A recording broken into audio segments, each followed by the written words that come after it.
Moeda única na América Latina. Há uma possibilidade ou apenas devaneio de alguns teóricos? Fica nesse vídeo que eu vou te explicar tudo sobre o assunto e debater os impactos nos seus investimentos. Fique por aí que eu já volto.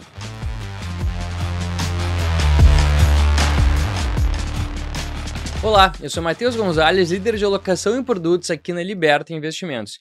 E hoje a gente vai conversar sobre o assunto do momento. Mas, antes, se você ainda não se inscreveu no canal, por favor, se inscreve e clica no sininho para ativar as notificações e não deixar de acompanhar os nossos conteúdos.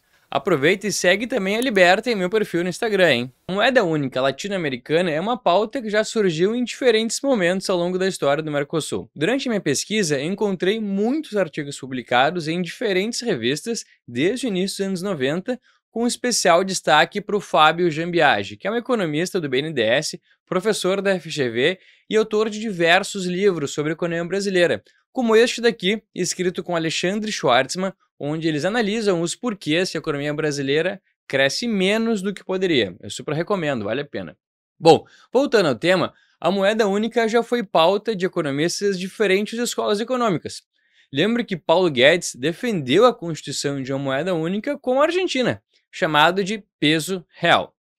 Assim como a equipe econômica de Lula defende a implementação da moeda Sur, que uniria não apenas o Brasil com a Argentina, mas também todos os países da América Latina. Antes de analisarmos as propostas, vamos observar os exemplos que a gente já tem no mundo. E a gente tem um exemplo bem próximo, aqui mesmo, dentro do nosso continente, chamado de Sucre, que não é uma moeda fiduciária, mas é uma moeda comercial, menos abrangente e que teve algum sucesso na região. A Sucre é uma sigla para Sistema Unificado de Compensação Regional, que tem sido utilizada como meio de troca alternativo ao dólar para o comércio entre Venezuela, Bolívia, Equador, Cuba e Nicarágua. Isso desde 2010. Em seu ano de maior sucesso, que foi em 2012, a Sucre foi utilizada em 2.646 transações e chegou no valor de mais de $1 bilhão.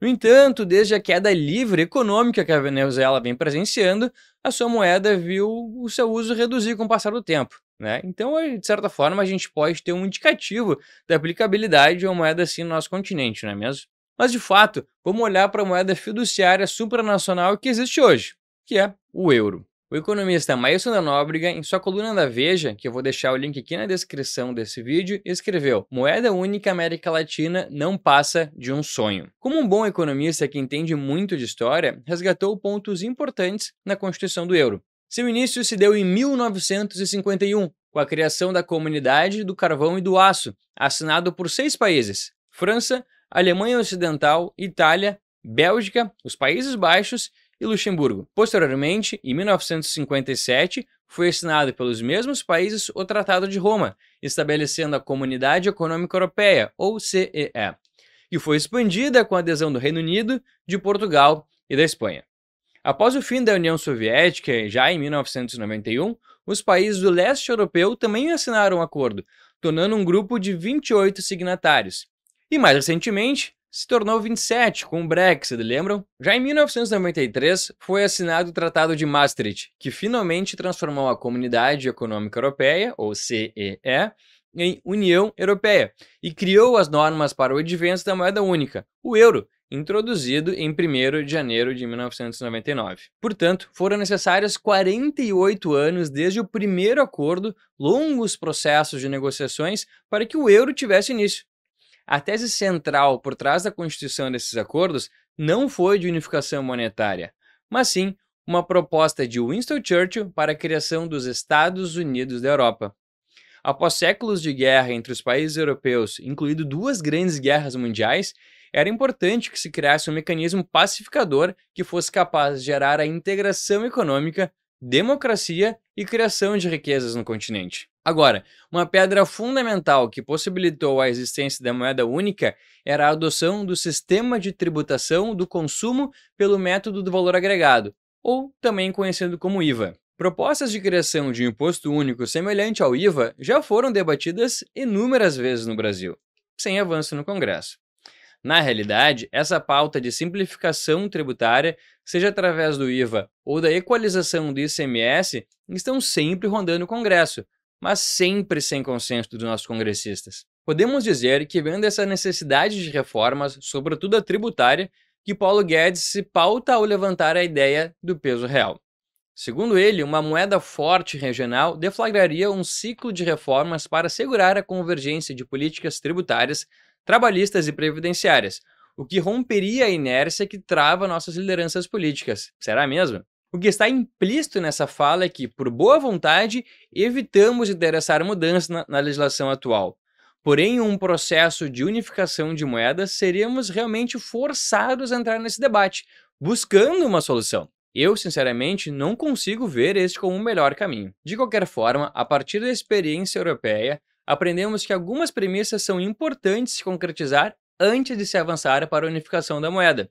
São elas: convergência da visão política dos países do bloco, simplificação tributária entre os países, união alfandegária, livre movimentação de comércio e livre movimentação de capitais. Fábio Jambiagi listou em artigo 12 desafios sobre o tema. Eu destaco alguns. Primeiro, interesses nacionais. Acabamos de ver que essa é uma premissa para o bloco. Ocorre que o Brasil hoje é um player mundial no comércio, tendo a China como principal parceiro comercial.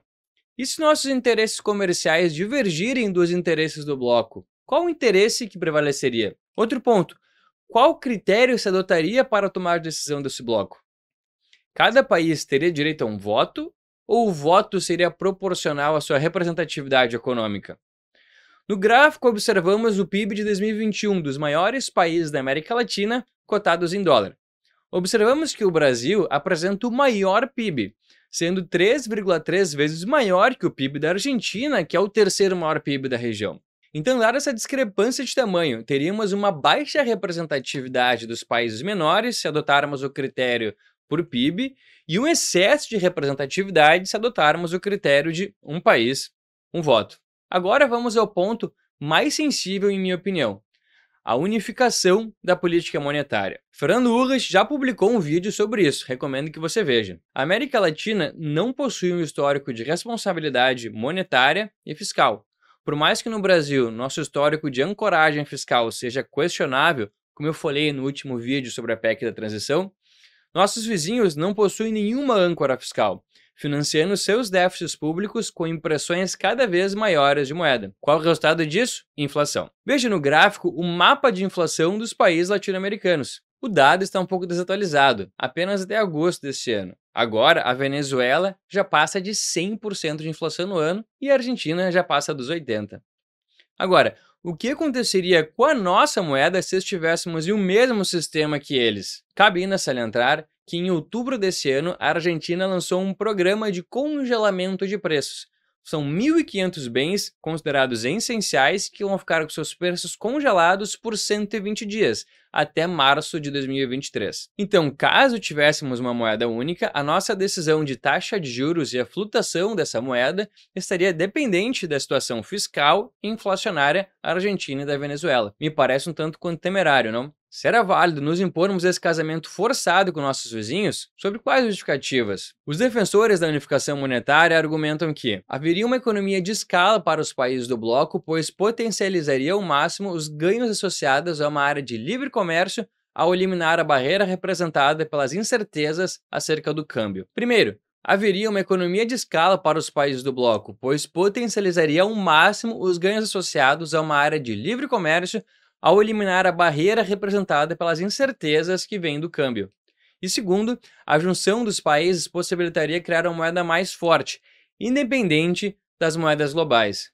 Será mesmo? Recentemente, em novembro desse ano, lideranças da Unasul, que é um bloco que visa a integração regional da América Latina, escreveram uma carta aos presidentes da América do Sul.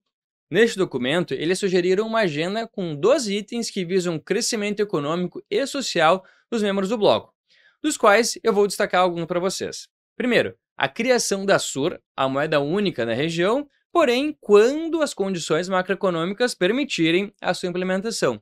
Segundo, a recuperação do Banco Interamericano de Desenvolvimento, ou BID, que é para o uso na região. E também o fortalecimento do Banco de Desenvolvimento da América Latina. Terceiro, a abordagem comum da dívida externa e do financiamento internacional para os países menos ricos do nosso continente.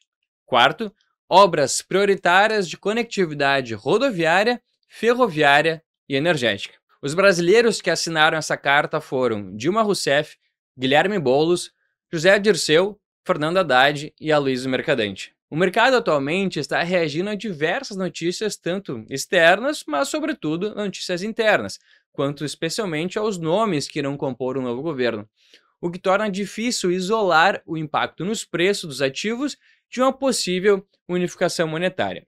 O que podemos interpretar com base nos mercados e também nos artigos sobre o tema é que, caso se caminhe nessa direção, a expectativa é de uma taxa de juros mais alta e de mais inflação no continente. Mas calma aí, eu não estou dizendo que esse é o caminho que a gente está seguindo. Os próprios defensores da moeda supranacional impõem muitos desafios para sua constituição. O que reforçamos aqui é a importância de nos protegermos da inflação e possuirmos uma diversificação global nos nossos investimentos. Agora, não esqueça que a Liberta Investimentos possui os melhores assessores do mercado financeiro para ajudar você a tomar as decisões mais otimizadas e construir uma carteira sólida. Clique agora no primeiro link que aparece na descrição desse vídeo. Até a próxima!